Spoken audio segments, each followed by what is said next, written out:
शिव समान दाता नहीं विघ्न निवारण हार, लज्जा मोरी राखिए पार्वता के भरतार।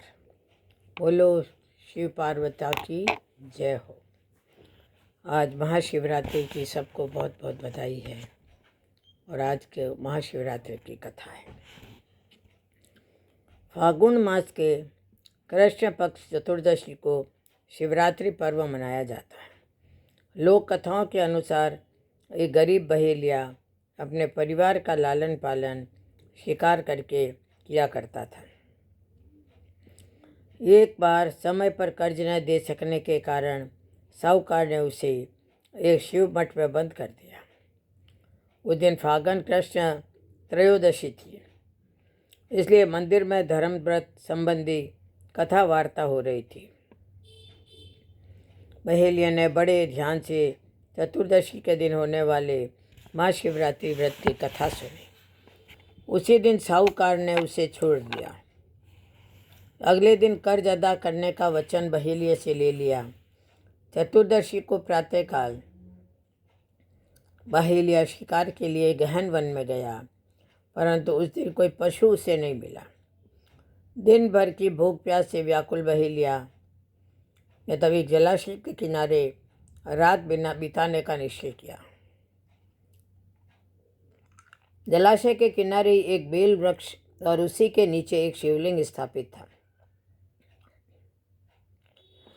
बहेलिया उस पेड़ पर चढ़कर बैठ गया और अपनी सुविधा योग्य स्थान बनाने के लिए बेल के पत्ते तोड़ तोड़ कर नीचे डालने लगा। नीचे गिरे हुए बेल पत्रों से शिवलिंग आच्छादित हो गया। बहेलिया दिन भर भूखा रहने के कारण एक प्रकार से शिवरात्रि का व्रत कर चुका था और बेल पत्र चढ़ा चुका था। एक पैर रात बीतने के बाद एक गर्भवती हिरनी जलाशय के किनारे आई। उसे देखते ही बहेलिया ने हिरनी को लक्ष्य करके धनुष पर बाण चढ़ाया। हिरनी भयभीत तो बहेलिया से विनती करते हुए बोली, हे व्याघ्र, मैं गर्भिणी हूँ, अतः मुझे अभी न मारो। प्रसव पश्चात मैं स्वयं तुम्हारे पास आ जाऊंगी। यदि मैं तुरंत तुम्हारे पास न आऊँ तो कृतघ्न को जो पाप लगता है वह मुझको लगे। हिरनी का इतना कहना था कि बहेलिया ने धनुष पर से बाण उतार लिया और हिरनी को वापस आने की प्रतिज्ञा ले छोड़ दिया।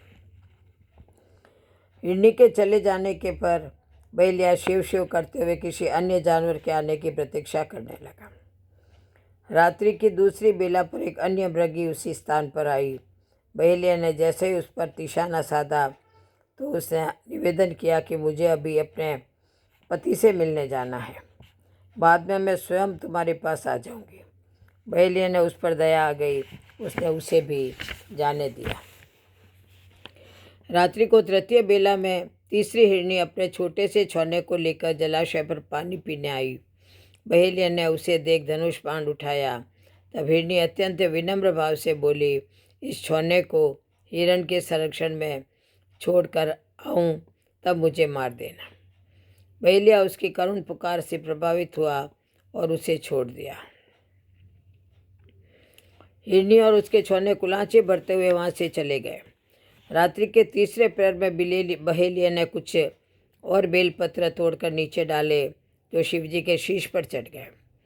इसके बाद वह शिव शिव करता हुआ किसी अन्य जानवर के आने की प्रतीक्षा करने लगा।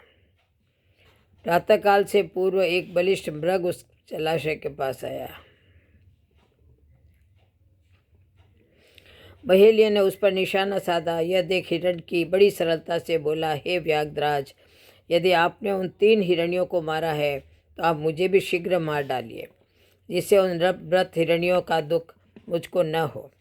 बहेलिया ने हिरण की प्रेम एवं पांडित्यपूर्ण वाणी सुनकर रात की सारी घटनाएं उसे सुना दी। बहेलिया की बातें सुनकर हिरण पुनः बोला, तीनों हिरणियाँ मेरी भार्या थी और मुझे खोजती फिर रही थी। यदि आप मुझको मार डालेंगे तो वे जिस उद्देश्य से आपसे प्रतिज्ञा करके गई है वह निष्फल हो जाएगी। शिवरात्रि के प्रभाव से बहेलिया का हृदय परिवर्तित हो गया। बहेलिया ने निश्चय किया कि हिरण के परिवार के लौटने पर भी वह उन्हें नहीं मारेगा। शिव कृपा से वह अहिंसा का पुजारी बन गया। इस प्रकार अहिंसा की चरम सीमा पर पहुंचते हुए बहेलिया को देखकर शिवजी प्रसन्न हुए। उन्होंने 2 पुष्प विमान भेजकर बहेलिया तथा मृग परिवार को शिवलोक का अधिकारी बनाया। बोलो जय श्री कृष्ण, जय जय श्री कृष्ण, जय जय श्री राधे। बोलो शिव भगवान की जय हो।